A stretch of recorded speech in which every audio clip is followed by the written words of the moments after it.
வணக்கம். மாலை முரசு செய்திகளை விரிவாக பார்ப்பதற்கு முன் தலைப்புச் செய்திகள். சட்டவிரோத பணப்பரிமாற்ற வழக்கில் முன்னாள் அமைச்சர் செந்தில் பாலாஜிக்கு நிபந்தனை ஜாமீன் வழங்கியது உச்சநீதிமன்றம். 471 நாட்களுக்கு பிறகு புழல் சிறையிலிருந்து வெளியே வருகிறார் செந்தில் பாலாஜி.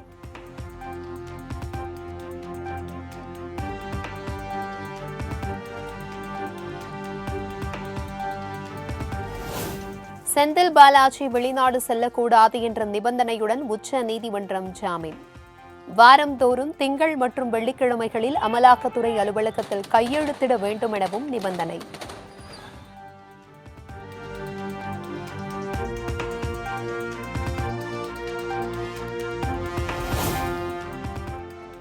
செந்தில் பாலாஜி மீண்டும் அமைச்சராக சட்டப்பூர்வமாக எந்த தடையும் இல்லை. செந்தில் பாலாஜி தரப்பு வழக்கறிஞர் என்.ஆர். இளங்கோ பேட்டி.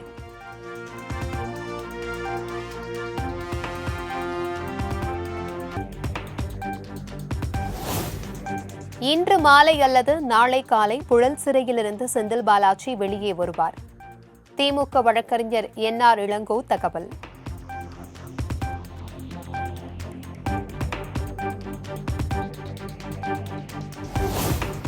உரம் பெற்றவராய் சிறையிலிருந்து வெளியில் வரும் செந்தில் பாலாஜியை வருக வருக என வரவேற்பதாக முதலமைச்சர் மு.க.ஸ்டாலின் எக்ஸ் தளத்தில் பதிவு.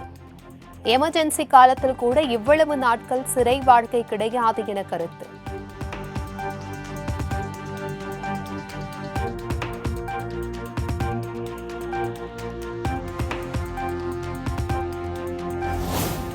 அமலாக்கத்துறையானது அரசியல் எதிரிகளை ஒடுக்கும் துறையாக மாற்றப்பட்ட சூழலில் உச்சநீதிமன்றம் ஒன்றே விடியலாக உள்ளது. செந்தில் பாலாஜிக்கு வழங்கப்பட்ட ஜாமீனை வரவேற்று முதலமைச்சர் மு.க.ஸ்டாலின் எக்ஸ் தளத்தில் பதிவு.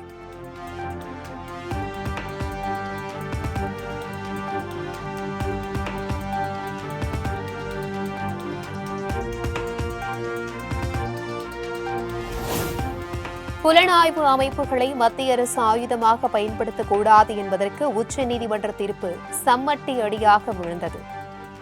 மாலை முரசு தொலைக்காட்சிக்கு தொலைபேசி மூலம் திமுக அமைப்பு செயலாளர் R.S. பாரதி பிரத்யேக பேட்டி.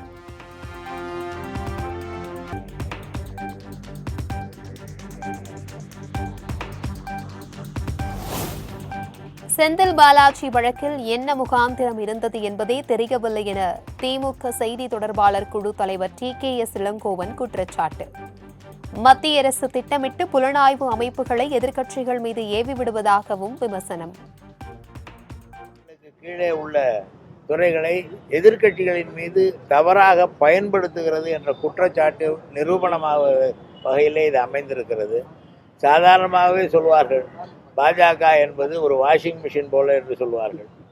அவர்களோடு போய் சேர்ந்து விட்டால் அவர்கள் தூய்மையாகி விடுவார்கள், அவர்களை எதிர்த்தால் அவர்கள் குற்றவாளியாட்டப்பட்டவர்களாக இருப்பார்கள் என்று பல குற்றவாளிகள் பல பேர் குற்றஞ்சாட்டப்பட்டவர்கள்.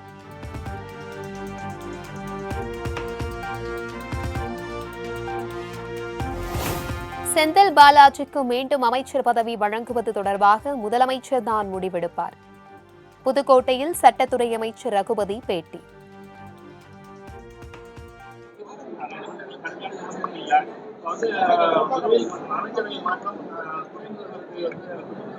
இதெல்லாம் மாண்புமிகு தமிழ்நாடு முதலமைச்சருடைய முடிவை பொறுத்தது.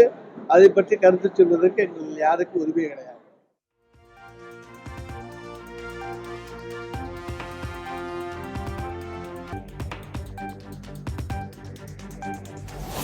கரூரில் செந்தில் பாலாஜியின் ஆதரவாளர்கள் பட்டாசுகள் வெடித்தும் இனிப்புகள் வழங்கியும் கொண்டாட்டம். இன்றுதான் தங்களுக்கு தீபாவளி என உற்சாகம்.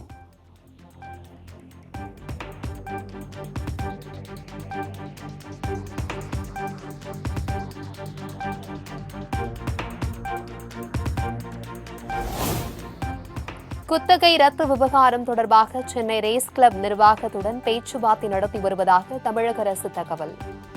அரசின் வாதத்தை ஏற்று வழக்கை 3 வாரங்களுக்கு ஒத்திவைத்தது சென்னை உயர்நீதிமன்றம்.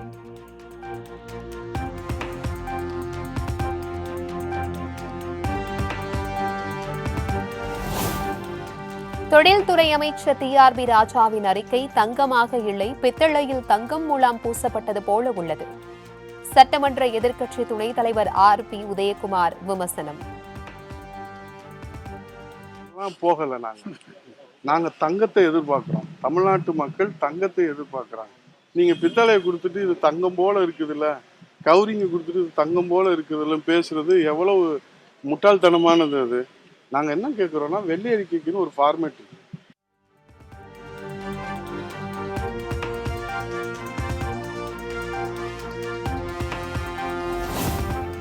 லட்டு விவகாரத்தில் கார்த்தி மன்னிப்பு கோரியது வருத்தம் அளிப்பதாக சீமான் ஆதங்கம்.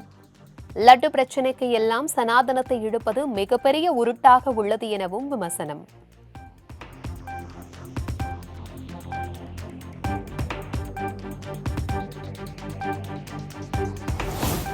சேலம் நீதிமன்றத்தில் ஆஜராக வந்த பிரபல ரவுடி ஜானை மற்றொரு வழக்கில் குண்டுகட்டாக தூக்கி சென்ற போலீஸ்.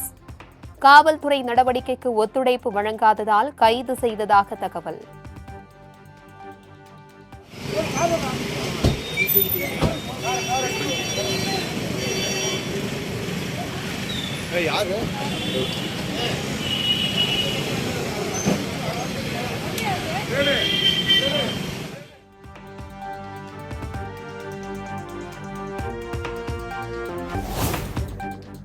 திருப்பதி ஏழுமலையான் கோவில் லட்டு பிரசாதங்களுக்கு கலக்கப்பட்ட நெய் சப்ளை செய்த விவகாரம். திண்டுக்கல் AR டைரி நிறுவனம் மீது தேவஸ்தானம் அதிகாரிகள் புகாரின் பேரில் 10 பிரிவுகளின் கீழ் வழக்கு பதிவு.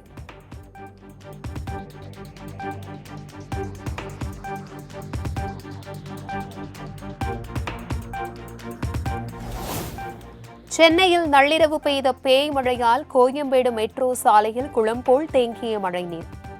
சாலையில் 1 அடிக்கும் மேல் மழைநீர் தேங்கி நிற்பதால் வாகன ஓட்டிகள் கடும் அவதி.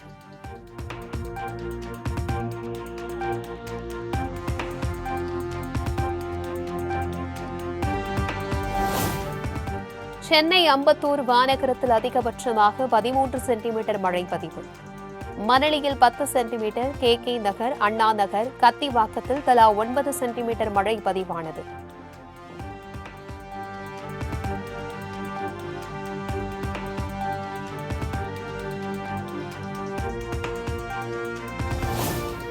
சென்னையில் கனமழை கொட்டி தீர்த்த நிலையில் எந்த சுரங்கப்பாதையிலும் மழைநீர் தேங்கவில்லை என மாநகராட்சி தகவல். பெரம்பூர் சுங்கப்பாதையில் தேங்கியிருந்த மழைநீரும் விரைந்து அகற்றம்.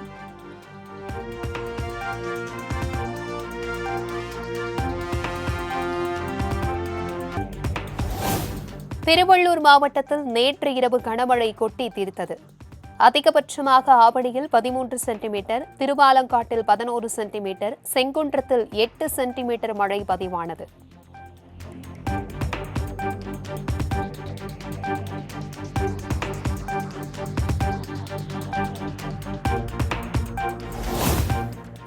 ஆவடி அடுத்த பட்டாபுரம் சேக்காடு ரயில்வே சுரங்கப்பாதையில் தேங்கிய மழைநீர். சுரங்கப்பாதை மூடப்பட்டதால் பிற பகுதிகளுக்கு செல்ல முடியாமல் பொதுமக்கள் அவதி.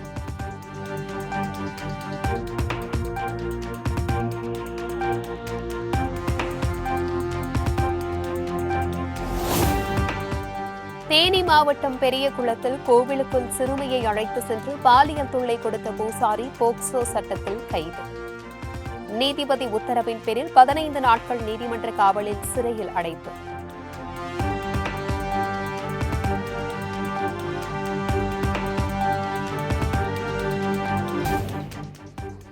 $10 கோடி மதிப்பிலான நிலத்தை போலி ஆவணங்கள் மூலம் மாற்றியதாக பதிவுத்துறை DIG ரவீந்திரநாத் கைது. அக்டோபர் 8ஆம் தேதி வரை நீதிமன்ற காவலில் வைக்க நீதிபதி உத்தரவிட்டதை அடுத்து புழல் சிறையில் அடைப்பு.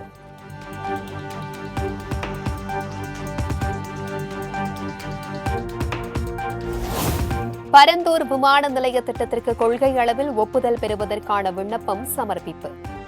திட்டம் தொடர்பான பல்வேறு ஆவணங்கள், அறிக்கைகளுடன் மத்திய அரசிடம் விண்ணப்பத்தை சமர்ப்பித்தது தமிழ்நாடு தொழில் வளர்ச்சி நிறுவனம்.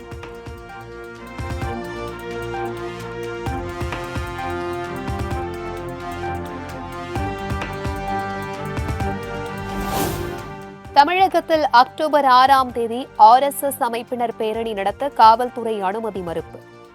காவல்துறையினர் வகுத்துள்ள விதிமுறைகளை மீறும் வகையில் இருப்பதால் அனுமதி மறுப்பு என தகவல்.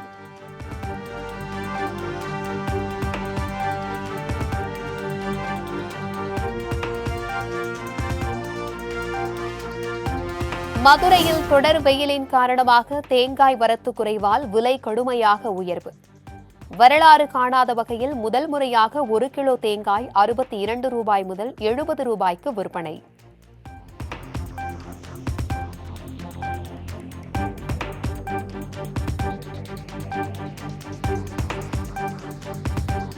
தமிழக ஆழ்கடலில் எண்ணெய் மற்றும் எரிவாயு எடுக்க ONGC மற்றும் வேதாந்தா இடையே கடும் போட்டி. கன்னியாகுமரி அருகே 3 இடங்களிலும், சென்னை அருகே 1 இடத்திலும் எண்ணெய் எடுக்க திட்டம்.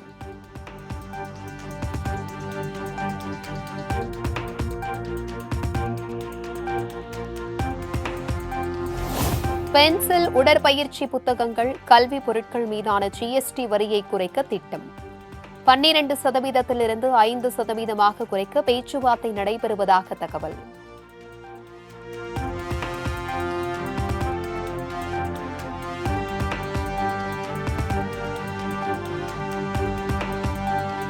பேக்கேஜ் செய்த உணவு, நொறுக்கு தீனிகள் உள்ளிட்ட உணவுப் பொருட்களை 5% வரி அடுக்கில் கொண்டுவர பரிந்துரை. கோவாவில் நடைபெற்ற GST கவுன்சிலின் அமைச்சர்கள் குழு கூட்டத்தில் முடிவு.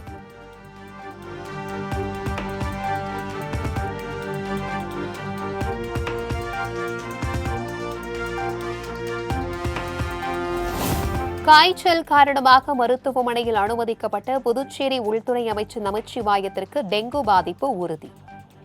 மூலக்குளத்தில் உள்ள தனியார் மருத்துவமனையில் தீவிர சிகிச்சை அளிப்பு.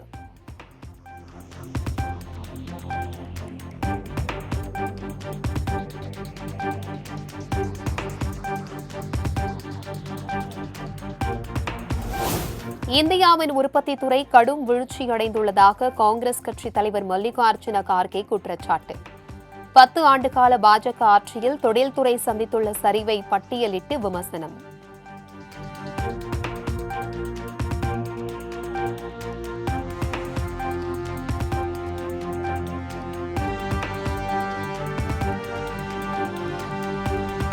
மும்பையில் கல்யாண், பத்லாபூர் உள்ளிட்ட பல்வேறு பகுதிகளில் இரவில் கொட்டி தீர்த்த கனமழை. கிழக்கு எக்ஸ்பிரஸ் சாலையில் நீண்ட தூரத்திற்கு அணிவகுத்து நின்ற வாகனங்களால் கடும் போக்குவரத்து நெரிசல்.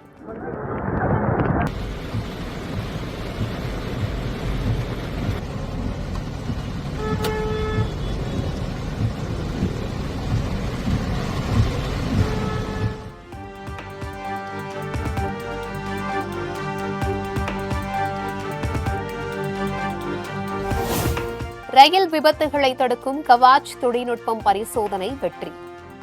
2030ஆம் ஆண்டுக்குள் நாடு முழுவதும் அமல்படுத்தப்படும் என ரயில்வே அமைச்சர் அஸ்வினி வைஷ்ணவ் தகவல்.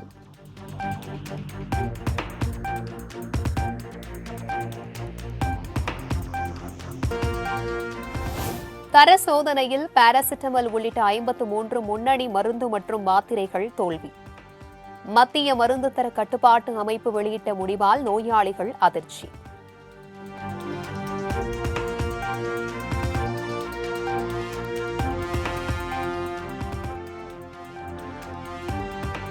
ரஷ்யாவுடன் அமைதி பேச்சுவார்த்தை மூலம் போரை நிறுத்திவிட முடியாது.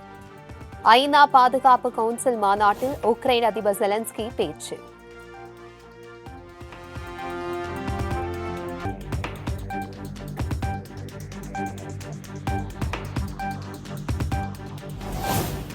ஹரியானா தேர்தல் பிரச்சாரத்தில் ஈடுபட்டதால் ஊக்க மருந்து சோதனையை வினேஷ் போக்க தவறவிட்ட விவகாரம்.